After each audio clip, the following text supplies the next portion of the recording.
كل وقت والاكل المناسب ديالو. دابا في الوقت البارد محتاجين اشياء اللي كتسخننا، محتاجين الذره البلديه والخضار القديمه بحال اللفت المحفور والانواع الاخرى ديال اللفت، البسباس، الحريقه، الخبيزه والجزر الاصفر والفجل وغيره. محتاجين كذلك البيض البلدي والدجاج البلدي واللحم اللي نقدروا ناكلو، ماشي اللحم البقري يعني ديال البقر.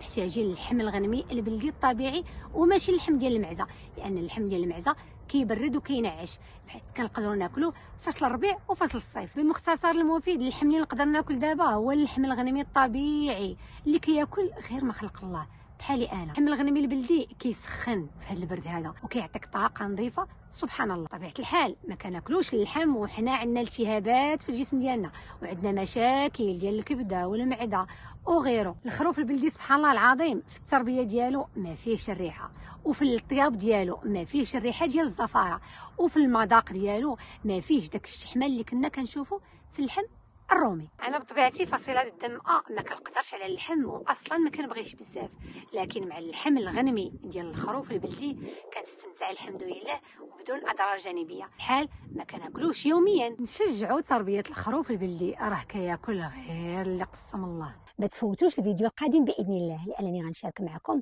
طريقه طبيعيه وبنينه بزاف باش تقدر تهضم اللحم ديال الخروف وتستافد منه اكثر باذن الله، وحتى انك تخزنه بدون مجمد. تابعوني على حسابي في الانستغرام سهام هاوس لنعيش طبيعيا باش نشارك معكم كيفاش تقدر تحيي القولون ديالك والمعده ديالك والجسم ديالك بصفه عامه باش تقدر تستمتع بالاكل الحقيقي.